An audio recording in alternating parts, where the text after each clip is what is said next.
Oui, bonjour.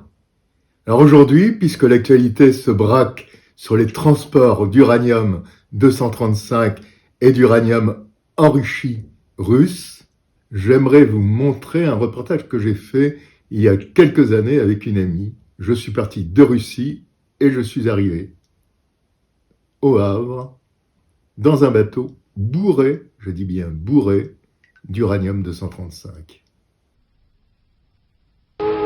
Saint-Pétersbourg, la Venise du Nord. Célèbre dans le monde entier pour sa richesse architecturale et culturelle, ses musées, ses canaux et ses palais, la ville est moins connue pour ses activités maritimes et commerciales. Or, le port de Saint-Pétersbourg, l'un des plus anciens et des plus importants ports maritimes russes, a joué un rôle essentiel dans le développement économique et culturel de la Russie puis de l'Union soviétique. Alors nous allons nous intéresser à la CMB, la Baltic Shipping Company. C'est une compagnie maritime russe, une des premières compagnies maritimes russes. Bon visionnage pour ce reportage. Présente aux quatre coins du globe, ces bateaux faisaient au moindre coût la jonction entre l'Union soviétique et les pays frères. Après la chute de l'URSS et le brutal changement économique qu'elle entraîna, la CMB fut privatisée et dut se passer des aides d'un État en pleine déliquescence. En 1993, la compagnie comptait encore près de 200 navires. Il n'en reste aujourd'hui qu'une quarantaine, dont une vingtaine en état de marche. En janvier 1996, les navires de la CMB ne restent présents d'une façon régulière que sur la ligne Saint-Pétersbourg, Le Havre, Hull, un port britannique, pour le transport de matières dites à risque, mais plus lucratives pour la société. Oh, je ne voudrais pas dire que le volume de fret est nul, mais disons que nous assistons, de par aussi la spécificité des navires de Baltique, nous assistons à des transports de voitures, et puis certains produits, si vous voulez, que j'appellerais des produits sensibles, mais dont je tairais la qualité du produit. Pour quelle raison ? Parce que je pense que, si vous voulez, les produits sensibles aujourd'hui, entre la France et la Russie, sont non pas du domaine du confidentiel, mais nous devons d'avoir un certain droit de réserve à l'égard de notre armateur et des clients qui importent ou exportent ces produits. Les fûts d'uranium enrichis sont entreposés sur le quai sans surveillance particulière. Ils viennent des usines d'enrichissement de toute la Russie. Sur certains conteneurs, l'on peut remarquer les signes des grandes sociétés européennes du nucléaire, comme la Kogema ou la British Nuclear Fuel. Le chargement commence sous la surveillance du responsable de la sécurité du navire. Soudain, les dockers mobilisés ne veulent pas continuer à charger les fûts. La vue de l'étiquette radioactive 3 semble les avoir dissuadés de continuer. Discussion avec un responsable du port qui leur montre même un compteur Gégère. Rien n'y fera, ces hommes refusent de toucher au conteneur. Ils ont décidé de faire la grève. Le chargement s'arrête. L'homme qui doit veiller à la sécurité du navire s'en va, accompagné de 2 personnes du port. Les opérations reprendront plus tard dans la nuit, en contradiction même avec les consignes de sécurité russes en la matière.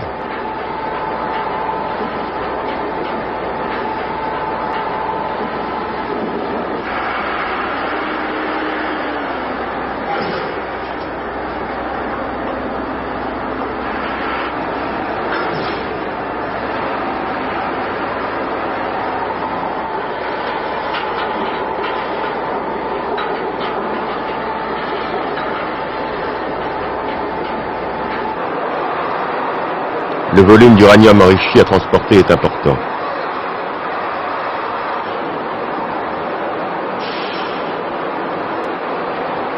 Fausse manipulation. Un conteneur se coince dans l'ouverture d'une soute. Vive inquiétude de la part des responsables.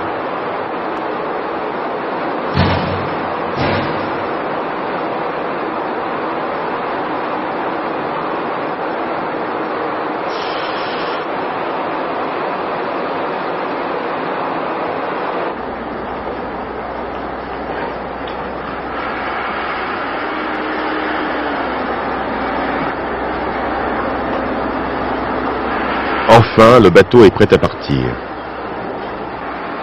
Son nom, Mécanique Egrakov. Une longueur de 120 mètres.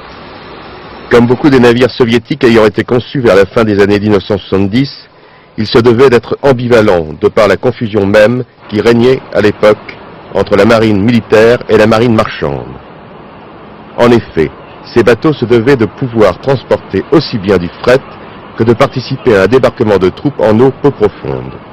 D'où un bateau à tout faire, dont le type est encore très recherché par les affréteurs. Le Mécanique Egrakov, de l'aveu même des responsables de la CMB, est le navire le mieux entretenu de toute la flotte. Malgré son âge, il a encore de beaux jours devant lui.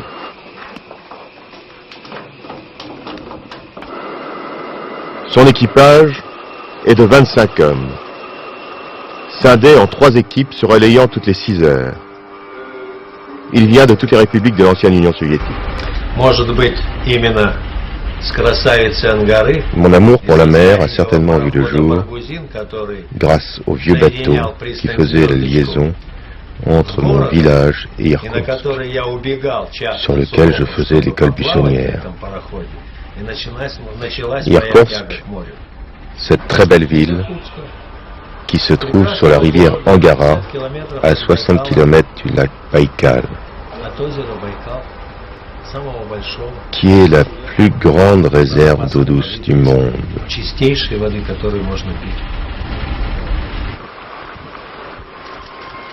Le trajet, relativement court, 15 jours environ, permet à ces marins de se retrouver chez eux assez régulièrement. Avantage considérable pour ces hommes habitués il y a encore quelques années à des parcours de plusieurs mois d'affilée.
Je suis d'Ukraine.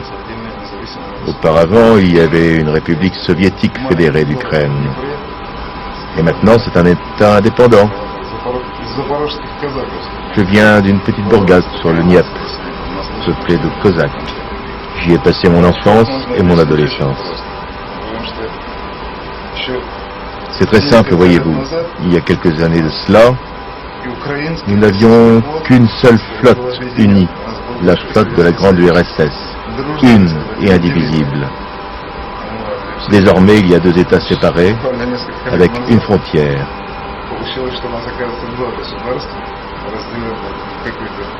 Je suis donc ici en tant qu'émigré.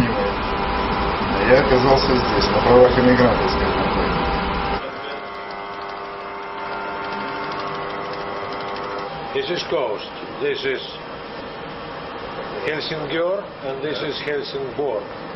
This is Zealandia, where the Copenhagen, capital of the Denmark. Au-delà des effets sur la vie personnelle des marins du bord, l'éclatement de l'Union soviétique en 1991 a eu des conséquences catastrophiques sur l'économie du secteur maritime. L'indépendance des républiques de l'ex-Union soviétique prive Moscou de la majeure partie de sa façade maritime et de sa flotte. Sur les 1500 navires appartenant à l'Union soviétique en 91, la Russie n'en a récupéré que 735. Et elle ne dispose plus que de 19 ports sur les 37 que comptait l'ancienne URSS. La plupart, aménagés en eau peu profonde, ne peuvent accueillir de navires modernes de fort tonnage et voient leurs activités régulièrement ralenties par les glaces hivernales. Très soucieux de sa façade maritime, l'État fédéral russe tente de mettre en œuvre un programme de rénovation des accès portuaires avec la construction de nouveaux ports, de terminaux et de navires. Mais il lui manque le nerf de la guerre, l'argent, et la plupart des programmes de renaissance de la flotte russe boudé par les investisseurs occidentaux, demeure à l'état de vœu pieux. Le démantèlement de l'URSS est complètement aberrant. Les Baltes, par exemple, ont fait sécession très rapidement. Pourquoi pas? Mais il aurait fallu le faire de manière rationnelle. Ces petits États ont ainsi hérité d'une partie de notre marine marchande. De même, l'URSS avait construit un très grand port à Tallinn en Estonie. Cela représente un investissement énorme, financé non pas par l'Estonie, mais par l'ensemble de l'URSS. Or, ce port appartient désormais à la seule Estonie. Je considère qu'il s'agit d'une injustice flagrante.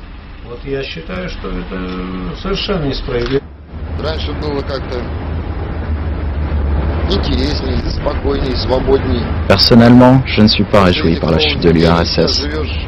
Autrefois, la vie était plus intéressante, plus calme, plus libre. Maintenant, nous vivons sans futur, sans espoir en l'avenir, sans possibilité de faire des plans. Actuellement, nous ne savons pas s'il s'agit de notre dernier trajet ou pas.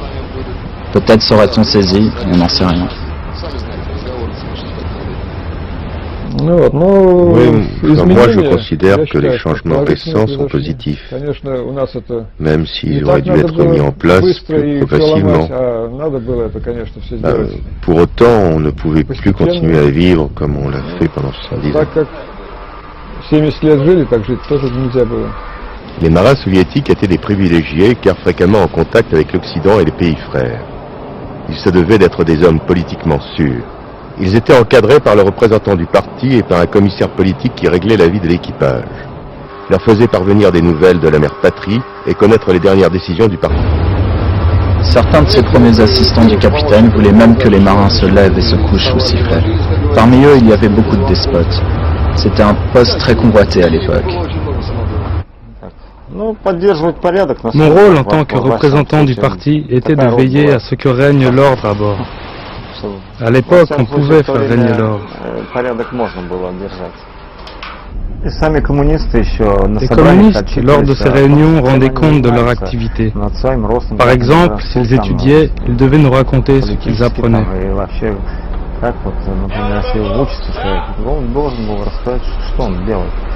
Avant de commencer son discours, le communiste se levait et disait « Voilà, camarades communistes, j'ai commis une erreur d'appréciation. » Ou bien il disait « J'ai eu tort de me comporter ainsi. »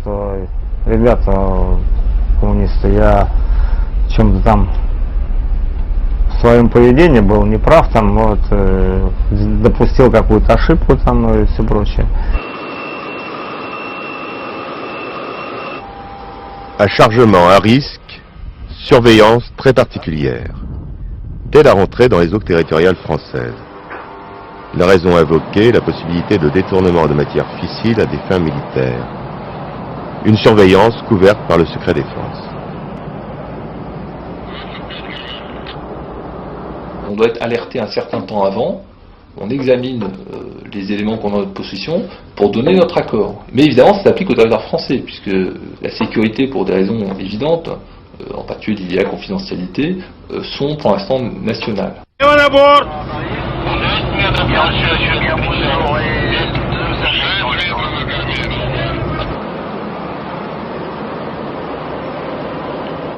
Arrivé dans le port du Havre, où des équipes de spécialistes s'occupent du déchargement des produits fissiles apportés par la Cogema.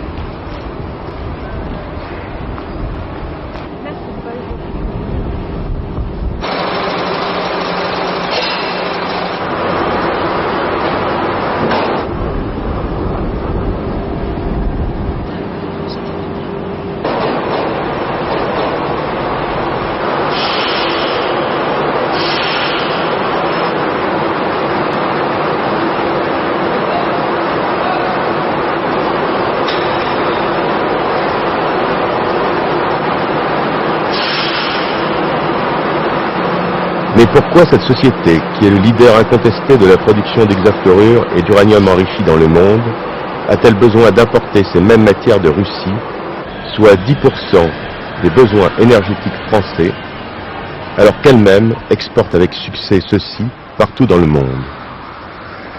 Nous avons depuis 25 ans un contrat d'enrichissement d'uranium naturel en Russie. Donc nous apportons l'uranium dit enrichi. Depuis, nous avons développé notre propre outil de production. Nous continuons à importer des Américains et des Russes, mais également nous exportons auprès de tous les pays qui ont des centrales nucléaires. Les producteurs russes d'uranium enrichi fonctionnent dans le cadre d'une économie de transition, où les contraintes de l'économie occidentale ne s'appliquent pas, ce qui leur permet de proposer leur production à des prix sans rapport avec leurs coûts.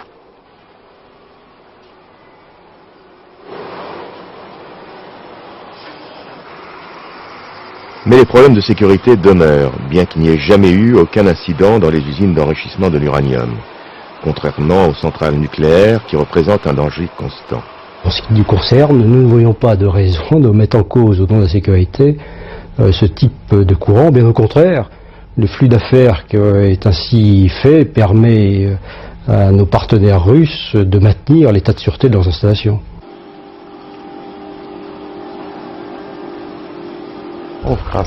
Je m'appelle Karbanov Eugenia.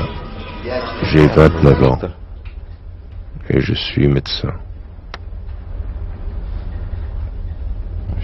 Ma tâche, c'est la surveillance médicale de l'équipage et la surveillance des charges radioactives.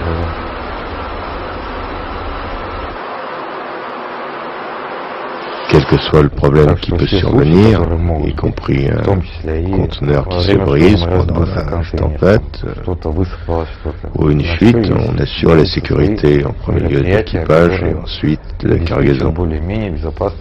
Et si la cargaison se trouve sur le pont, il est prévu de la jeter par-dessus bord s'il y a un danger pour la vie humaine. Если существует опасность для жизни человека. Y compris pour l'uranium enrichi? S'il y a un danger d'incendie ou un quelconque danger pour la vie humaine, on peut, selon la consigne, se débarrasser de la cargaison. La cargaison se trouve toujours dans la soute ou elle est parfois sur le pont? Ça peut être sur le pont. C'est pas un équipage français, je ne réponds pas de la qualité des équipages russes, si vous voulez. Je trouve ça aberrant, c'est tout. Voilà ce que je vous réponds. Je trouve ça aberrant. Et si je sais que c'est comme ça, alors là, ce genre de navire, j'aime mieux vous dire qu'on va aller inspecter et vérifier la qualification des équipages. Alors, parce que c'est complètement aberrant d'avoir des déclarations comme ça. Maintenant, on ne peut pas empêcher non plus qu'il y ait des individus bizarres à n'importe quel endroit que ce soit, mais c'est tout à fait hors norme. Une déclaration comme ça me sidère, je dirais.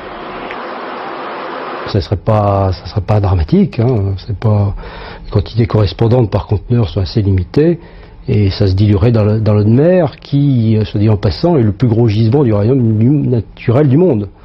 Il y a beaucoup d'uranium dans l'eau de mer. Pour la sûreté, c'est le colis qui est agréé. D'accord. N'importe quelle compagnie pourrait transporter ce type de matériaux. Oui, c'est le colis est agréé. Il n'y a pas eu d'accident, il y a eu quelques incidents. Le dernier en date ayant eu lieu au Havre, d'ailleurs les dockers un peu trop pressés ont commis une erreur et un fût a été percé. Un fût de quoi? Un fût d'uranium. Un périmètre de sécurité est établi. La brigade d'intervention spécialisée du Havre a été appelée en urgence. On a constaté qu'il n'y avait pas de fuite et on en est resté là. Ces conteneurs résistent à des chutes, pas n'importe quelles. Il peut y avoir des cas où effectivement on peut toujours penser que ça se produit. Il y a effectivement un risque dans ce cas qui n'est pas radioactif, qui est chimique. Et le fait que le produit transportait des hexafluorures, l'hexafluorure a la particularité de réagir avec l'humidité ambiante et dans ce cas ça se décompose. On a un oxyde d'uranium qui, compte tenu de la densité d'uranium, reste sur place, hein, ça ne se transporte pas, c'est lourd, donc ça reste sur place. Et un gaz d'acide fluorhydrique qui lui est un toxique chimique, donc qui fait un nuage plus ou moins important. La quantité finalement qu'on transporte ont été faites de manière à limiter effectivement les possibilités d'émission. Donc des limitations du risque, c'est le fait qu'individuellement chaque fût a une quantité relativement limitée de matière.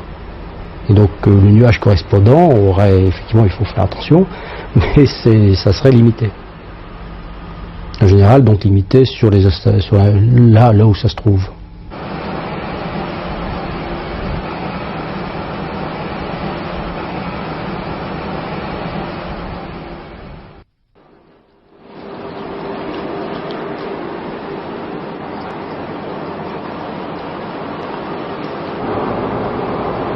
Прямо руки. No, no, those not cold. On est pareil là, vous attendez. Okay, you're right. 2-3 minutes.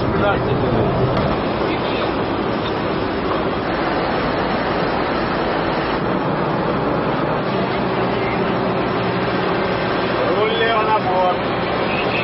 Дистанцию постоянно на баке. That's good. So that we move as done, maybe the stand come back, yeah? Yeah, every fire and then go. Половинку оставьте.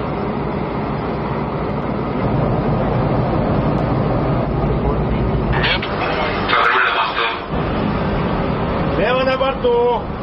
La CNB, depuis 1993, ne fait qu'enregistrer des pertes. Depuis 1995, elle annonçait 60 millions de dollars de dettes, qui n'ont fait qu'augmenter au cours de l'année. Le montant des réparations effectuées pour la plupart à l'étranger a été de 35 millions de dollars, étant donné l'âge des navires. La direction de la compagnie déclare ne pouvoir rembourser ses créanciers qu'en vendant ses bateaux. Au mois de juillet dernier, le mécanique Egrakov fut saisi sur le port du Havre suite à une plainte déposée par une compagnie estonienne contre la CNB. Il s'ensuivit une immobilisation d'1 mois, le temps que la compagnie paye ses dettes. Chose d'autant plus fâcheuse que le cargo devait alors livrer une cargaison d'uranium en Grande-Bretagne. Un compromis fut trouvé et la cargaison transférée sur un autre bateau. Quels étaient alors vos sentiments?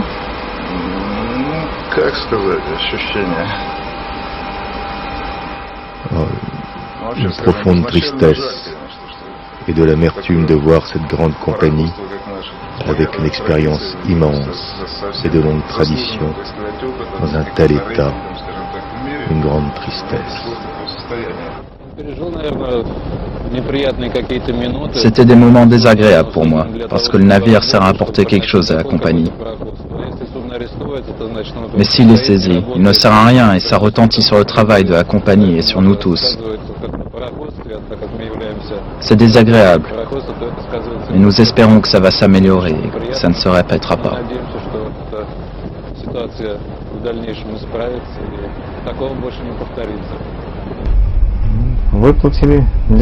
Pourquoi la compagnie a autant de dettes, ça je ne peux pas vous le dire.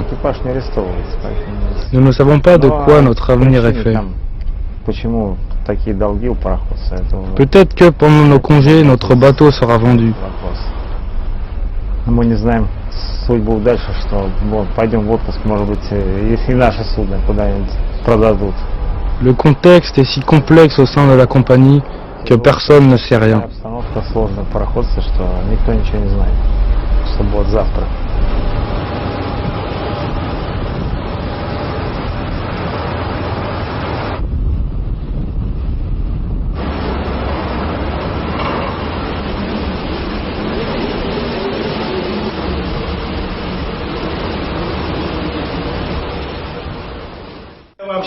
Mes chers marins, mes chers invités, nous avons de la chance de fêter ici le jour de l'an. À cause du brouillard et de la tempête d'hier, rien n'a été, mais pensons à nos familles, chez nous.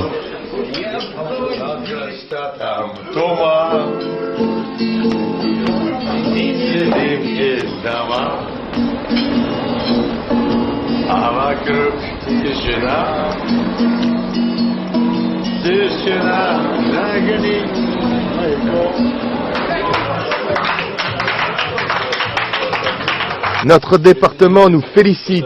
Il nous a envoyé un grand télégramme. Permettez-moi de vous le lire. Au nom du département des transports maritimes, des collectifs des employés, nous félicitons personnellement de tout notre cœur les collectifs des ouvriers, des ports marins, réparateurs de navires, employés de tout le département à l'occasion de la fête du Nouvel An. Bonne année!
Autrefois, nous étions plus unis.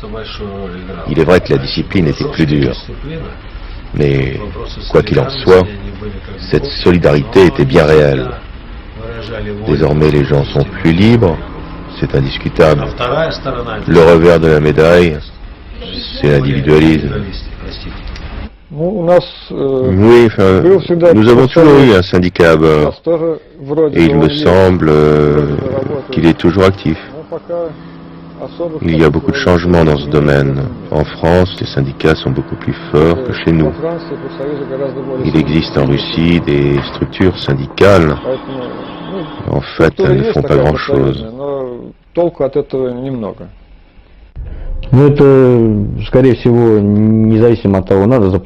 La question des salaires n'est pas le problème majeur. La compagnie doit payer les impôts, les salaires, les cotisations pour les retraites des marins. Et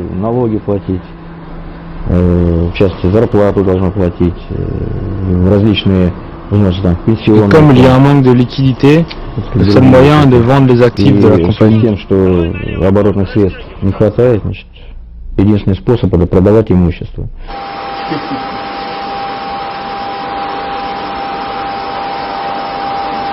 Initialement, les syndicats sont faits pour défendre les droits des travailleurs. Mais voyez-vous, actuellement les bateaux sont mis en vente. Les gens perdent leur travail et les syndicats ne sont pas en mesure de faire quoi que ce soit. Les gens qui perdent leur travail ou bien qui quittent le navire volontairement rentrent sur la terre ferme.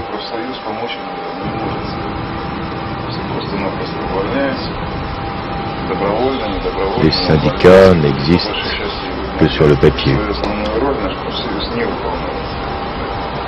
Все эти мелочи, такие льготные путевки, как у нас такие вещи раньше присутствовали, льготные квартиры, которые тоже раньше присутствовали. Сейчас этого ничего, в общем-то, нет. Просто какая-то мелочь присутствует. А так в основном профсоюз остался только на бумаге. Ну, хотя в другом плане.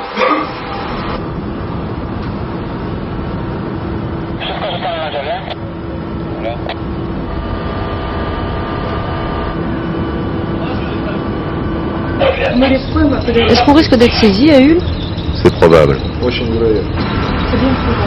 Oh, moi maintenant, je m'inquiète plus. Je veux bien voir, on verra bien. La plupart des marins de la compagnie ne sont pas payés depuis des mois. Pour eux, le mot salaire ne veut plus rien dire. Aussi, la direction ferme les yeux sur certains petits trafics entre l'Occident et Saint-Pétersbourg.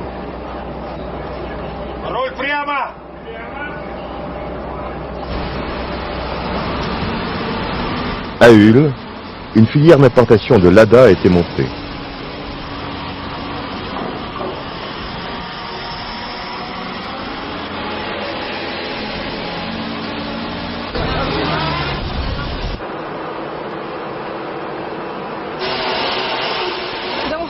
Elle avait l'air de marcher quand vous l'avez essayé? Ce sont de très mauvaises voitures, en mauvais état. Il faut les réparer. Et après, on pourra faire un peu d'argent avec.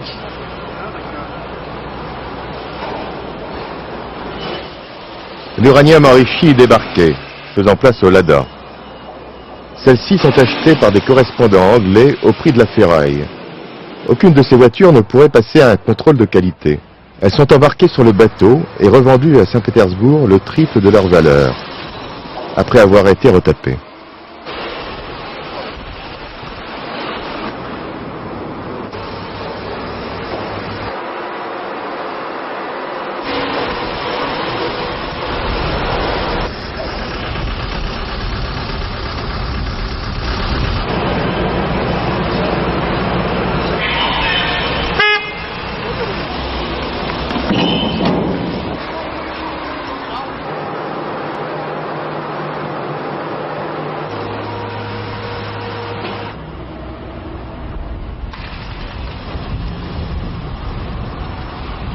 Profitant de ce trafic lucratif, certains vont faire quelques courses en ville. allant acheter quelques denrées encore inconnues en Russie.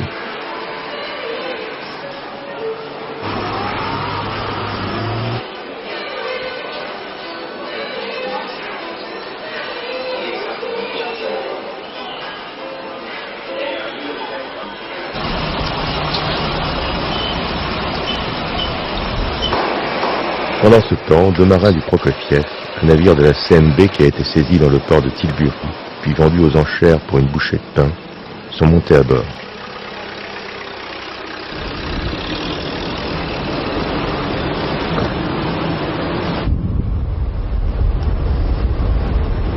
Ils vont rejoindre leur famille à Saint-Pétersbourg. Pour eux, la situation est catastrophique. Après avoir été livrés à eux-mêmes pendant 2 mois en Angleterre sans un sou, ils retournent dans leur famille en Russie, assurés qu'ils sont de ne pas trouver de travail en rentrant. L'hiver russe leur fait peur. Enfin, l'Angleterre est un pays civilisé. On nous nourrissait au moins. Exiger est actuellement impensable, dépourvu de sens. La réponse est connue à l'avance. Il n'y a pas d'argent. Et quel sens ça a de demander s'il n'y a pas d'argent? Les caisses sont vides. Vous pouvez crier, gueuler, c'est inutile. Aujourd'hui, la compagnie est une société par action. Et il ne faut pas espérer une aide de l'État. Je pense qu'il a fallu déployer force et talent pour mettre en pièce une société comme notre compagnie.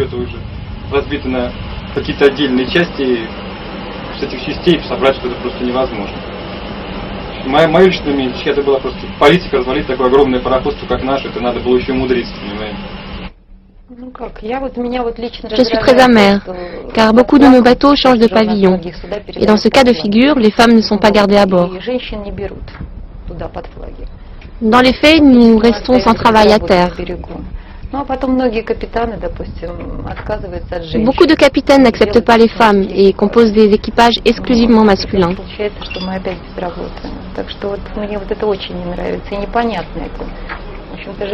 Nombre de ces femmes ont des enfants et une famille à nourrir, et on les prive de tout revenu.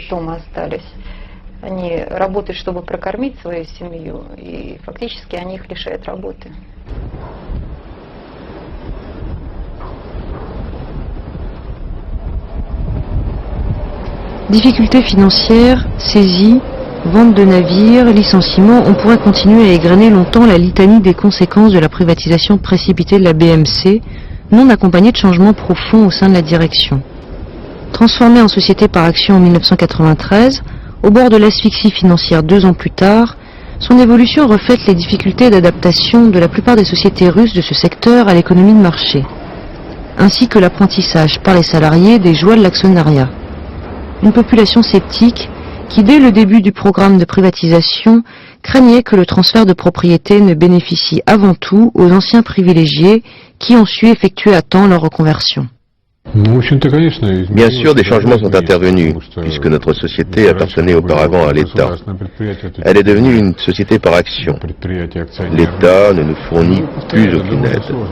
Et nous travaillons véritablement en tant qu'acteurs économiques dans une économie de marché. Je vous le répète, c'est relativement compliqué, car auparavant nous travaillions dans un cadre hybride. Nous avions des contacts et des contrats avec l'Occident, mais nous devions respecter les règles du système soviétique.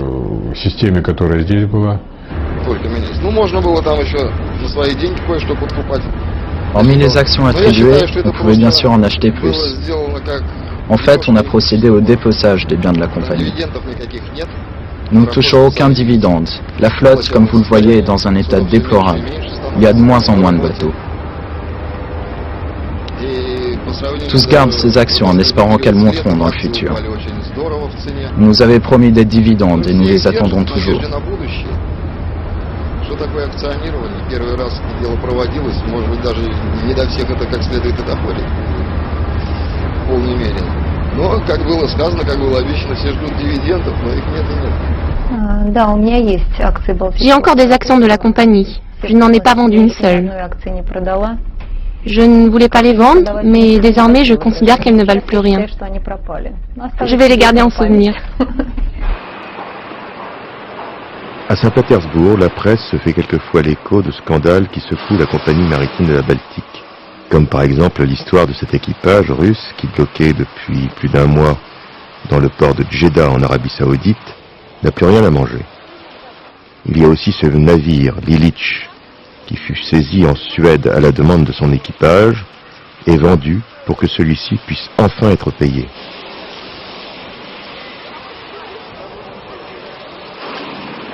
Et puis il y a les malversations financières qui viennent aux oreilles de certains journalistes, comme Evgenia Borisova, qui travaille pour le seul journal anglophone de Saint-Pétersbourg, The Press. Pratiquement toute la presse locale reprend ces informations. Il y a un problème qui est général à toute la flotte russe. Les journalistes de ces journaux ne reprennent que ce que les lecteurs aimeraient entendre, et les informations qui sont données directement par la CMB.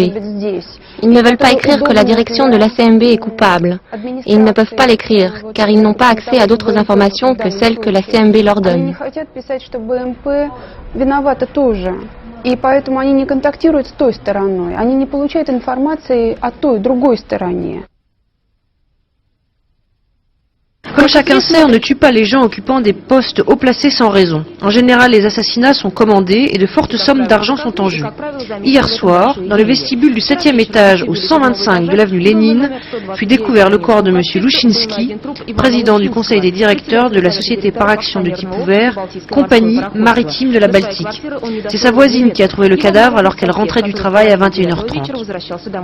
On a avancé l'hypothèse selon laquelle le meurtre a eu lieu à 19h30, mais c'est impossible. Car à 19h30, j'ai raccompagné des amis. Et alors, nous n'avons rien vu. Tout cela a dû arriver un peu plus tard, vers 20h. Lushinsky a été tué de 5 balles dans la tête. On a retrouvé à proximité 5 douilles provenant d'un pistolet Makarov. La direction spéciale chargée des affaires particulièrement graves... Monsieur Lushinsky avait été nommé à la tête du comité de surveillance de la flotte russe, un organisme qui a le droit de refuser ou d'autoriser la sortie en mer d'un navire. Ici et là, on chuchote que le mobile de son meurtre peut être lié à cette dernière responsabilité. Avant la perestroïka, un tel événement était impensable. Je le connaissais personnellement et je peux vous dire que c'était quelqu'un de bien. Mais je ne peux pas porter le jugement sur ce qui s'est passé. C'est un meurtre sur commande, tout ce qu'il y a de plus habituel. Je pense que l'ancien directeur essayait de défendre la compagnie. Et manifestement gêner ceux qui voulaient la brader. C'est mon avis. C'est la raison pour laquelle il a été puni. Mais on ne peut émettre que des suppositions. Je ne dispose pas d'informations réelles. Je ne fais pas partie du conseil des directeurs. Je ne suis pas détective. La police est ligotée. Personne ne retrouvera les meurtriers de M. Lushinsky. Surtout pas le colonel Koutsenko, qui enquêtait sur le meurtre du président de la CNB. Il fut exécuté à Saint-Pétersbourg en janvier 1996.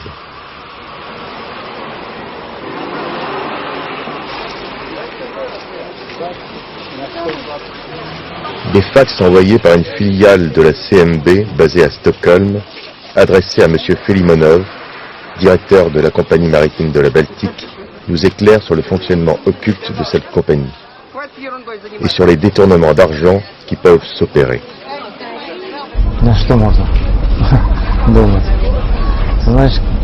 Peut-on en penser? Certains jouent en bourse, car les bateaux ne disparaissent pas comme ça. De nouvelles compagnies sont créées, qui font travailler ces navires à Hambourg ou ailleurs.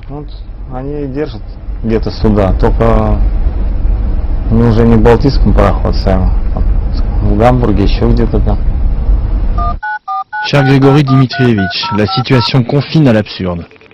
Les spécialistes de BEL ont, à de nombreuses reprises, indiqué aux personnes responsables des trafics voyageurs au sein de la CMB que chaque mois, grâce à de subtils mécanismes, environ 1 million de dollars disparaît des bateaux Simonov, Anna Karina et Illich. Il va sans dire que de nombreuses personnes sont impliquées dans cette affaire. Depuis 3 mois, je m'efforce, sans résultat, d'attirer votre attention ainsi que celle d'autres collaborateurs sur la situation réelle au sein de la flotte des ferries, et si j'émets des propositions pour l'améliorer, c'est au nom de la sauvegarde de la flotte de la CMB, au nom des intérêts de celle-ci au sein de laquelle j'ai travaillé pendant 40 ans, et non pour lui porter préjudice comme vous le soutenez. Puisqu'aucun des dirigeants de la CMB n'était véritablement intéressé par l'arrêt des fuites de capitaux, nous aurions pu, nous aussi, ne pas accorder d'importance à ces pertes de la CMB et continuer nos activités habituelles. Cependant, les nouvelles exigences concernant la sécurité des bateaux nous obligent et vous obligent à décider la mise en œuvre de nouvelles mesures de sécurité sur vos propres bateaux. Grégoire Dimitrievitch, il est temps de s'arrêter. Nous sommes près du point de non-retour. Nous espérons que vous ne laisserez pas les personnes intéressées uniquement par leur enrichissement personnel arrêter les activités de la flotte des ferries de la CMB et que vous ne laisserez pas annihiler l'expérience positive de notre collaboration acquise au cours des années de travail en commun. Je vous donne ma parole d'honneur que je n'attise pas le feu et ne joue pas l'aggravation de la situation. Elle l'est déjà. Salutations, Anatoly Rushin. Le président de la Baltic Express Line, Tony Schenfolder. The main story is from this point, before the coast of Gotland, it will be the ice, stack ice. And here is possible to pass by our own, but just over here will be the icebreaker. Pour l'équipage, cette situation catastrophique est durement ressentie. À mesure que nous avançons dans le golfe de Finlande et que les glaces se resserrent sur le bateau, des angoisses plus profondes surgissent à l'approche de la mer patrie. Nous entrons au royaume du chaos, de l'incertitude, de l'insécurité. Et chaque marin, sentant un peu plus proche le naufrage de son employeur, nous confie ses peurs et ses planches de salut.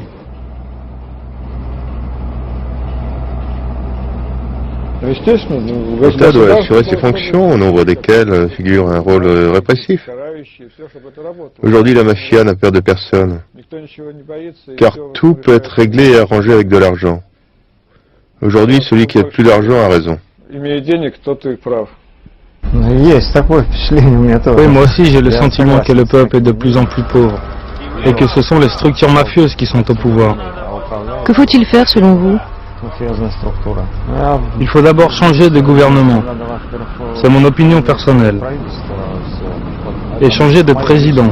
Pour les présidentielles, je ferai confiance à Yavlinsky. Pour l'instant, je ne vois pas de candidat.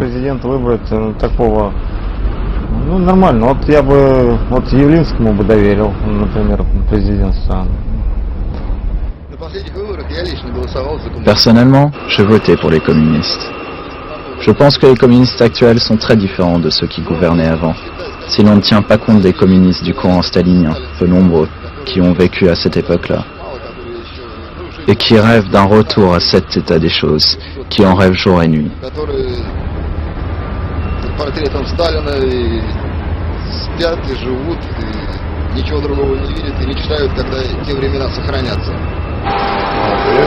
Je pense que les choses vont de plus en plus mal, car les gens n'ont pas été formés pour vivre dans le nouveau système, dans des conditions complètement différentes.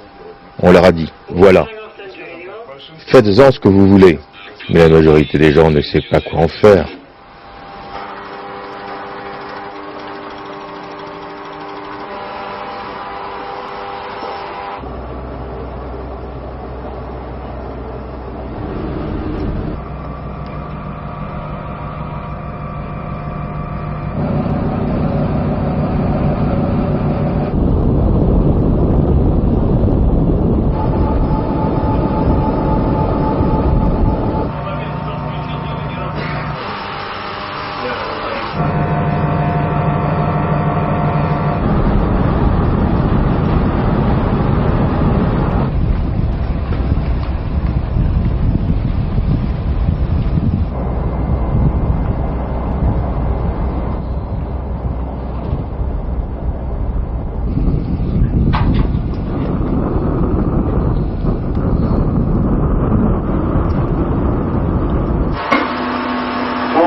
Avant tout, je veux dire que les bateaux de la compagnie et leur équipage sont équipés spécialement pour passer à travers les glaces. Et pour nous, c'est vraiment pas un problème. L'organisation du travail, c'est cela qui compte. D'après ce que je sais, aujourd'hui, nous ne rentrerons pas dans le port. En tout cas, certainement pas avant demain 15 h.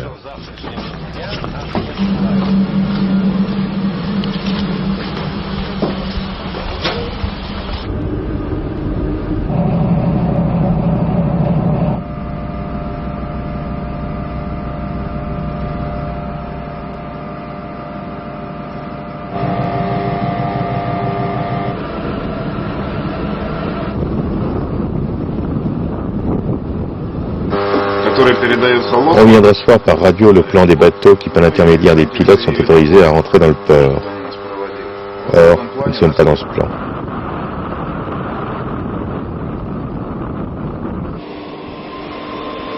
Les marins, ils voient la terre natale, ils la sentent. Ils veulent rentrer chez eux, ils ne pensent qu'à ça. La situation est très simple. Ces derniers temps, nous sommes toujours immobilisés ici. C'est devenu la règle. Le port préfère travailler avec des bateaux qui payent immédiatement. Bien que nous ayons des relations anciennes avec le port, aujourd'hui, nous sommes toujours au deuxième plan. À l'heure actuelle, notre quai est occupé par l'un de ces bateaux.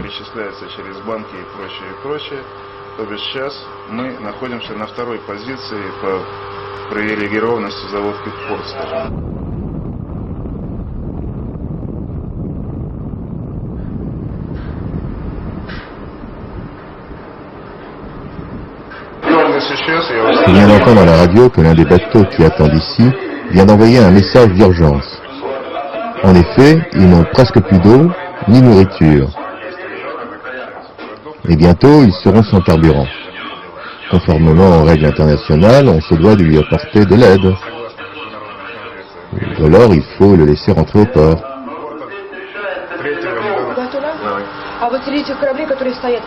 Les bateaux qui se trouvent ici appartiennent-ils tous à la compagnie? Non, mais celui qui a envoyé le télégramme de détresse appartient bien à la compagnie.